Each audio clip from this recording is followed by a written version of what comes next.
you. Today we are going to start a new topic in our last chapter, mineral and power resources. We have gone through the part of minerals and we have gone through the part of power resources. In last class I have taught you something about the power resources which we get from the nature. That power resources are known as conventional power resources. Now what we are going to study about the non-conventional power resource. First of all, when there were conventional power resources, why we need non conventional power resources. सबसे पहले तो ये बात, जब power resources पहले से nature की तरफ से मौजूद हैं तो हमें नॉन कन्वेंशनल पावर रिसोर्सेज क्यों चाहिए। इसमें सबसे पहले ये बात है कि जो कन्वेंशनल पावर रिसोर्सेज हैं वो फॉसिल फ्यूल से जनरली प्राप्त होते हैं, और जो फॉसिल फ्यूल से प्राप्त होने वाले ये पावर रिसोर्सेज हैं वो हम बहुत ही तेज़ी से यूज़ करते रहे हैं, और जिस तरीके से हम उसको डेली यूज़ कर रहे हैं उससे जनरली एक ऐसा दिन आए जब ना तो हमारे पास पेट्रोल रहेगा और ना ही नेचुरल गैस और ना ही फायरवुड।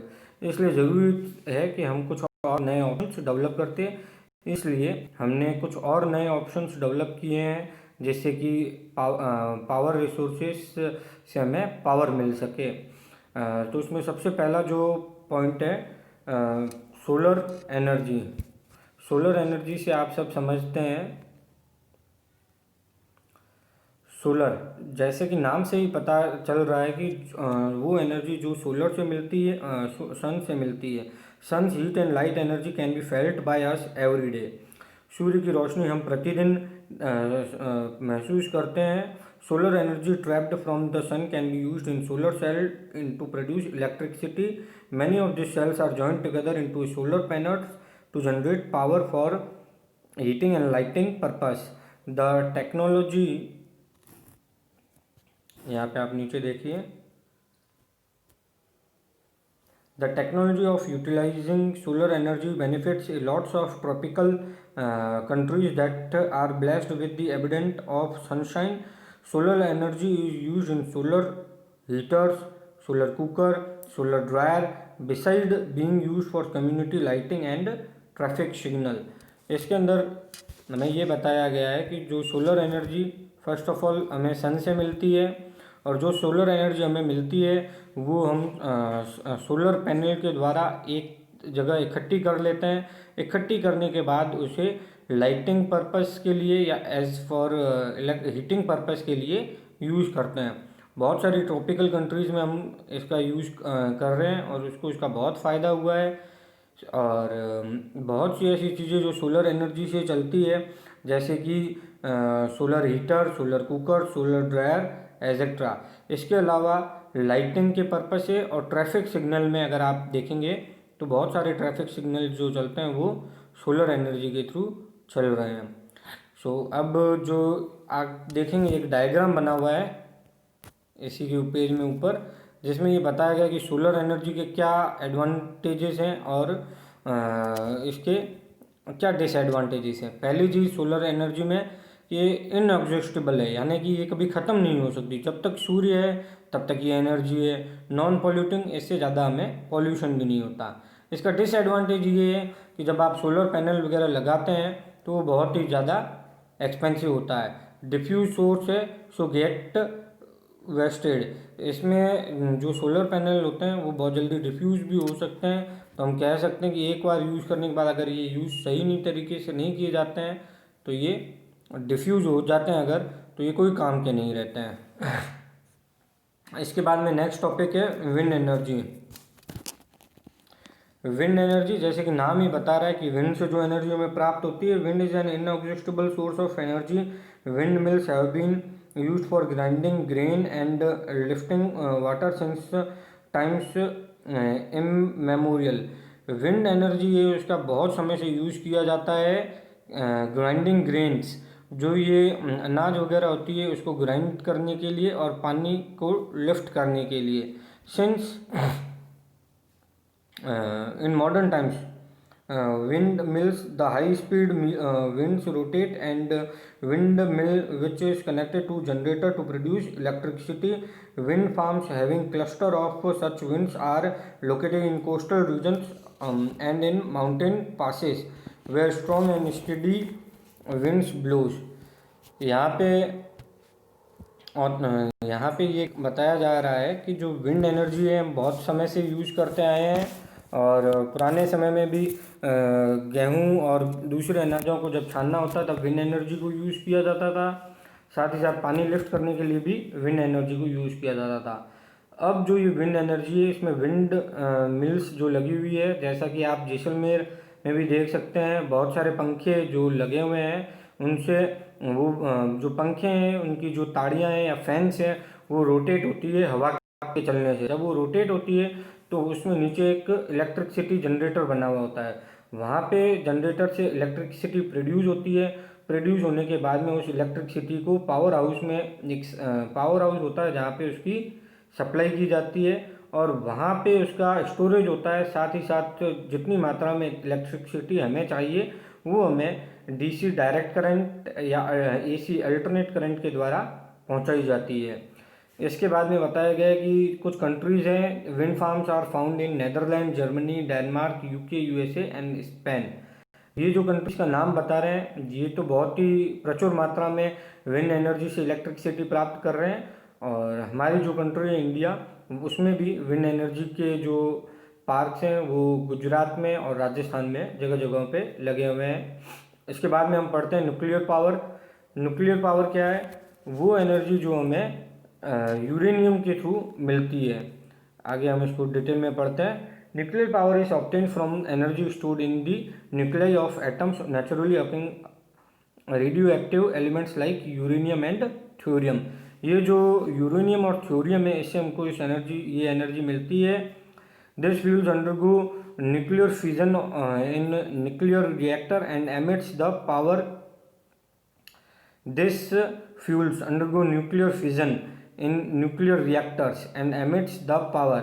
ये लाइन जो है ये बहुत इंपॉर्टेंट है, अगर आप लाइन कर सकते हैं तो इसे अच्छे से लाइन कर दीजिए कि this fuels undergo nuclear fission.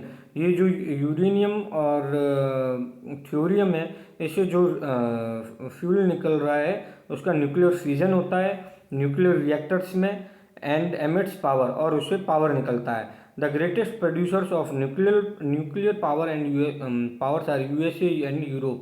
In India, Rajasthan and Jharkhand have large deposits of uranium. Large deposit India में कहाँ पे है? राजस्थान और झारखंड के अंदर। Thorium is found in large quantities in monazite sands of Kerala. Kerala में जो मोन्जाइट साइट है वहाँ पे इसकी प्रचुर मात्रा में उत्पादन होता है। किसका होता है प्रोडक्शन? थ्योरियम का। और राजस्थान के अंदर क्या मिलता है?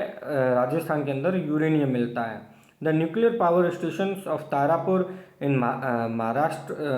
The nuclear power station in India are located in Kalpakkam in Tamil Nadu, Tarapur in Maharashtra, Rana Pratap Sagar near Kota in Rajasthan, Narora in Uttar Pradesh and Kaiga in Karnataka.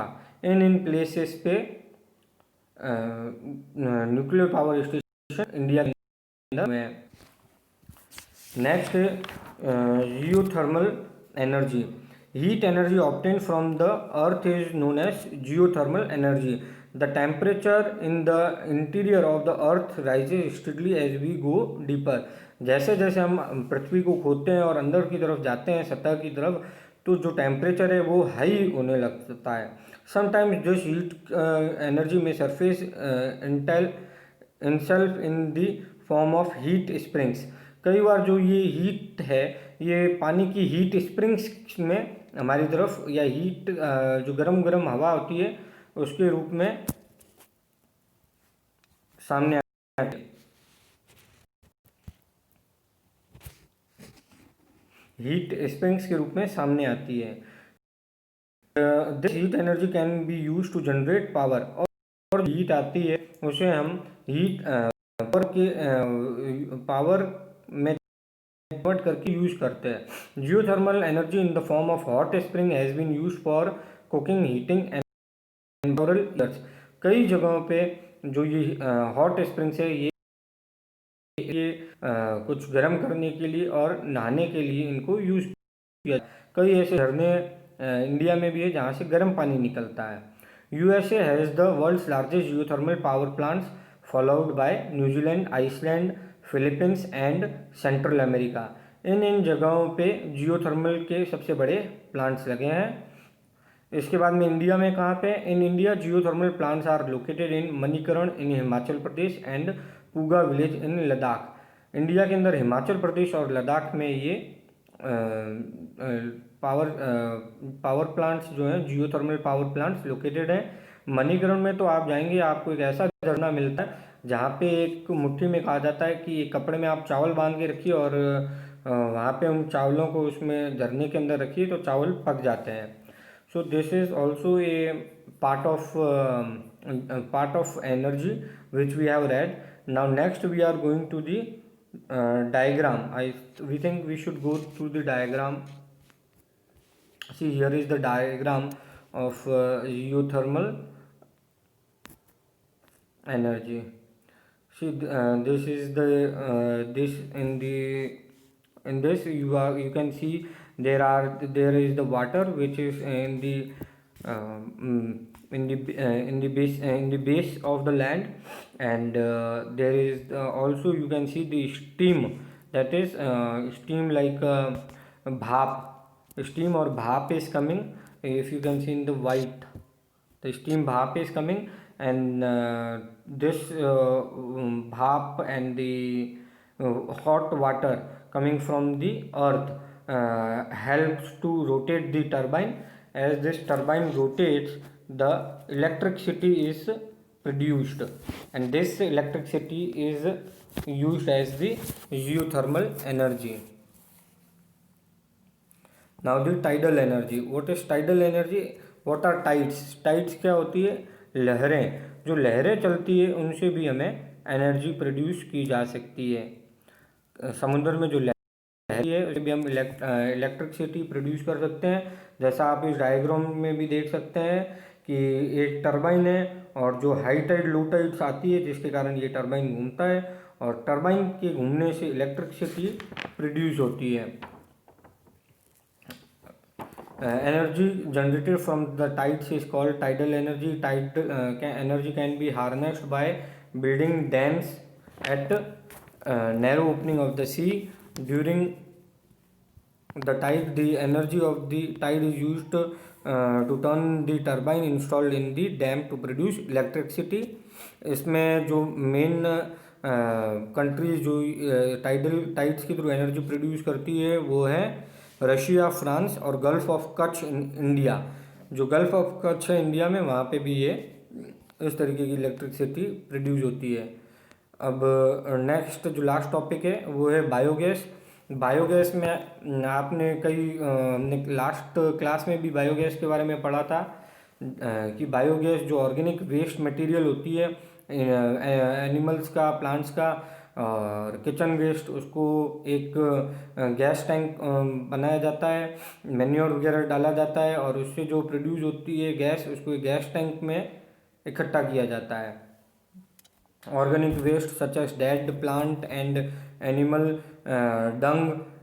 डंग यानी कि गाय का गोबर या फिर दूसरे जानवरों का गोबर। Kitchen waste can be converted into gaseous fuel called biogas. इन सभी पदार्थों से मिलाकर एक गैस बनाई जाती है जिसे हम बायोगैस कहते हैं। The organic waste is decompose by bacteria in biogas digester to emit biogas is essentially mixture of methane and carbon dioxide. ये जो गैस होती है इसके जो मेन पार्ट्स होते हैं या तत्व होते हैं वो होती है मीथेन गैस और carbon dioxide. Biogas is an excellent fuel for cooking and lighting and produces huge amount of organic manure each year. Biogas का सबसे बड़ा फ़ायदा तो ये कि हम कुकिंग और लाइटिंग में इसको यूज़ कर सकते हैं, और जो काऊ डंग इसमें जो लास्ट में गैस निकल जाती है उसके बाद में जो काऊ डंग बचता है उसको हम मैन्योर के रूप में यूज़ कर सकते हैं। Energy is everywhere. We see that harnessing this energy is both difficult as well as costly. Each one of can make a difference by not wasting energy. Energy can be saved, is energy is generated. Act now and make brighter and energy future. Most importantly यहाँ पे जो बता last में जो चीज़ कह रहा है topic आप सभी के लिए कि आप ये एनर्जी यूज़ करते हैं किसी भी फॉर्म में, चाहे इलेक्ट्रिकल फॉर्म में यूज़ कर रहे हैं या गैस के फॉर्म में अपने घर पे किचन में, या फिर आप यूज़ करते हैं